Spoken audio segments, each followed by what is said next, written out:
Olá, meu nome é Eduardo Starosta e esse é o canal Fora de Curva.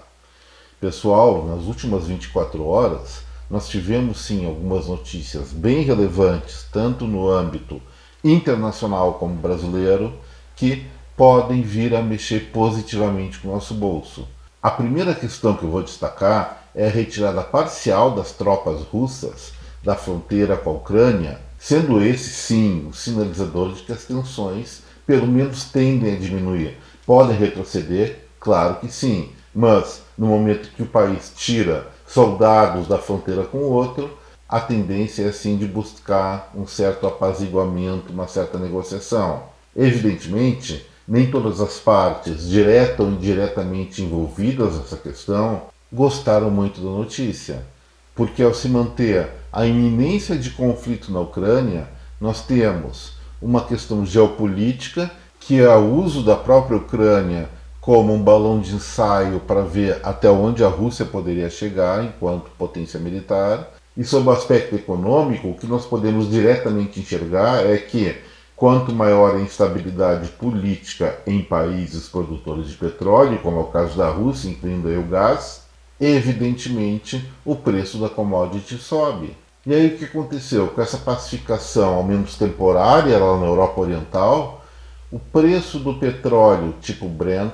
caiu 1,5% hoje, dia 16 de fevereiro de 2022. E é claro que isso afeta sim nossos bolsos, porque é o petróleo mais barato, as pressões sobre reajuste aqui no Brasil vão se reduzindo. E aí tem mais uma boa notícia, pelo menos nesse âmbito de preço do petróleo, no mercado interno, porque o dólar hoje fechou em queda de novo a quase R$ 5,13, mais exatamente R$ 5,12,08, para sermos precisos.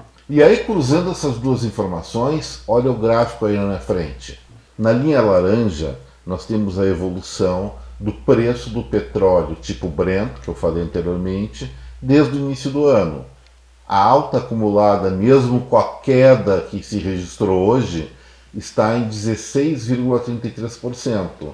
Essa alta, que evidentemente se propaga ao preço do varejo, chegando aqui no Brasil, o preço da gasolina para a gente, do diesel e de outros derivados do petróleo, seria realmente um achaque muito grande dos nossos bolsos, não acham? Mas tem um outro movimento interessante que está amenizando essa situação, que é o que eu falei.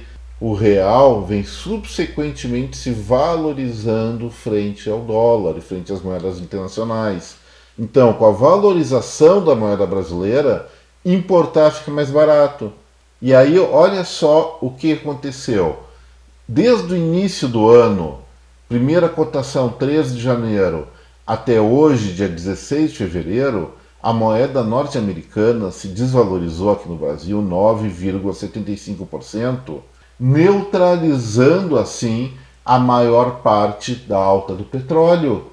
Em termos reais, se nós pegarmos ponta a ponta, a pressão de custos sobre a importação do barril de petróleo aqui no Brasil, hoje, dia 16 de fevereiro de 2022, repetindo a data, é de apenas 4,99%, como mostra o gráfico aí na minha cara. Gente, eu não posso garantir que isso aí seja ainda uma tendência, mas é uma situação nova, é uma pressão que está se reduzindo. Mas como eu digo, a coisa mais imprevisível dentro desse mundo que nós vivemos é a própria decisão do ser humano. Se Putin resolve de novo ficar afim de atacar a Ucrânia e bota todas as suas armas lá na fronteira, o preço vai disparar. E nesse contexto, só um parênteses interessante, eu estava vendo um documentário do canal, esse aí também é interessante de ver, sobre a questão da geopolítica, a questão dos armamentos, das tensões globais no mundo.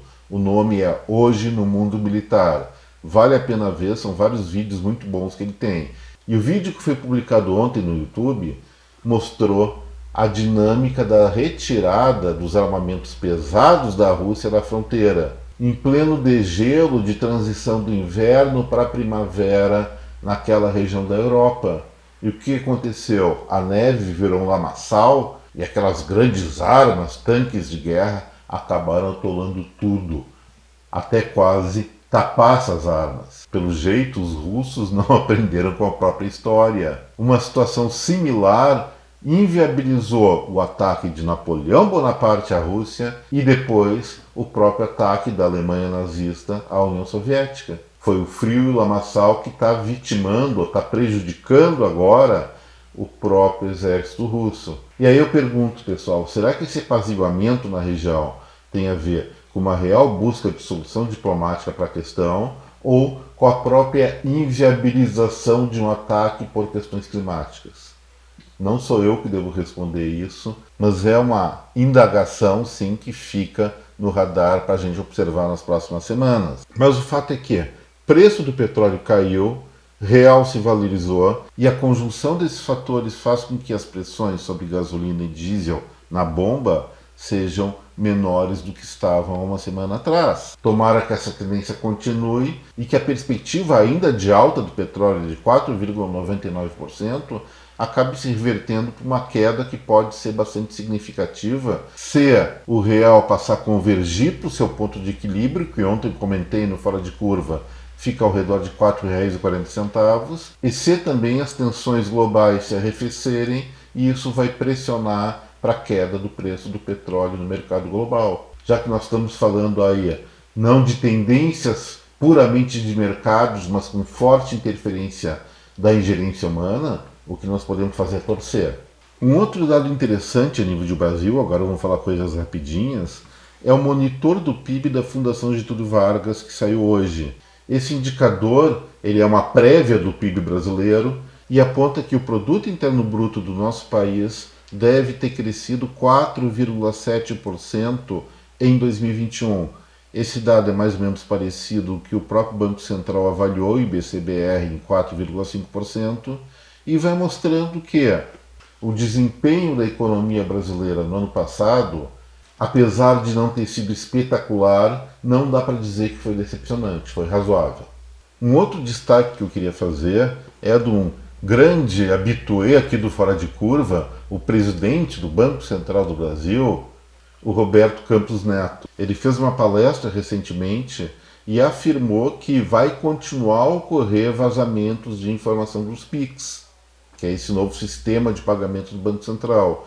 Lógico, o Pix tem várias vantagens, mas uma vez que ele trabalha com informações totalmente divulgadas, mesmo em segredo pela internet, o ataque de hackers vai continuar acontecendo, os hackers se inovam e renovam na medida que as tecnologias de segurança melhoram também. Então a minha sugestão, pessoal, é, sim, o Pix é uma forma barata, uma forma ágil de fazer negócio, só que também tem suas inseguranças. Eu faria o que nesse sentido? Deixaria uma ou no máximo duas contas em Pix abertas para fazer minhas transações, colocando toda a minha reserva monetária em contas bancárias menos acessíveis, onde as transferências para contas com Pix devem ser pontuais e o mais físicas possível.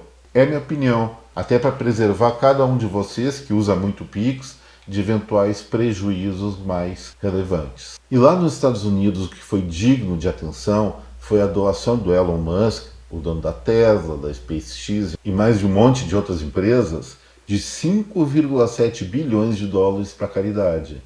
Com isso, ele se tornou o maior doador individual de 2021, sendo superado apenas pelo também bilionário Bill Gates, da Microsoft, que doou mais que isso e é um cara mais presente nessas atividades de caridade. O que eu quero dizer com isso? Eu não estou surpreendido com essa informação. É uma informação boa porque pessoas que estão precisando ou atividades assistenciais que fazem trabalhos interessantes podem se beneficiar desse dinheiro. Mas é o que eu falo, muitas pessoas que enriquecem, alcançando seus objetivos, meio que fazer coleção de dinheiro como pessoa física perde a graça.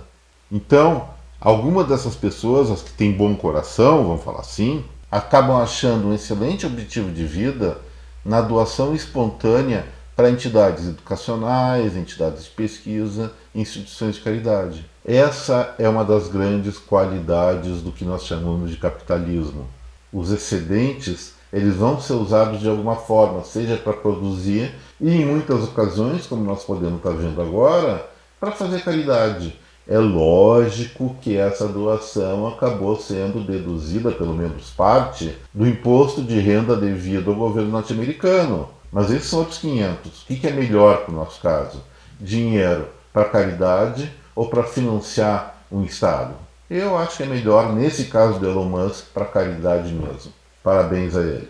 E agora, gente, eu vou fazer uma crítica. Eu nunca fui muito crítico ao governo Bolsonaro, mas agora você. Olha que absurdo está acontecendo. A Heineken, que é uma das duas maiores cervejarias do mundo, está afirmando que os seus custos para produzir a cerveja aumentaram em 2021 ao redor de 15%, e isso vai ser repassado ao preço do nosso suco de cevada. Que absurdo! Imagina pagar 15% a mais na cerveja. Eu sou contra a inflação. Enquanto isso, nosso presidente está lá na Rússia tentando negociar acordos de fertilizantes. Tinha que ver essa questão, porque essa inflação global, pelo que falam, é culpa do Bolsonaro. Ou eu estou errado? Mas agora, parando de falar das questões mais fundamentais da política brasileira, vamos tratar da política internacional. A Rainha Elizabeth II, que completou 70 anos de reinado, está com 95 anos, está fazendo um lançamento comercial. Ela está apresentando ao mercado um perfume de longa duração para cachorros. Segundo ela mesma fala, o nome do produto é Happy Hounds Dog.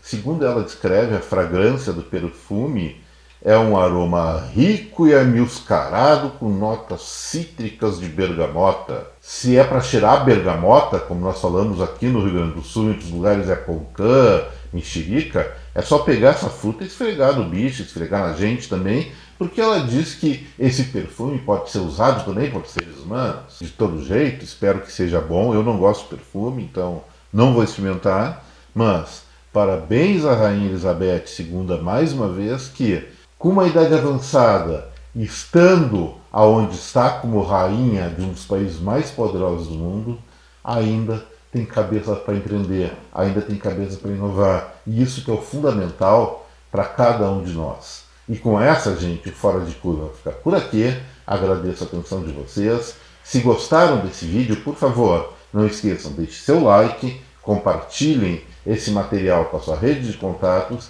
e se inscrevam aqui no nosso canal. Mais uma vez, obrigado pela atenção. Até breve. Tchau.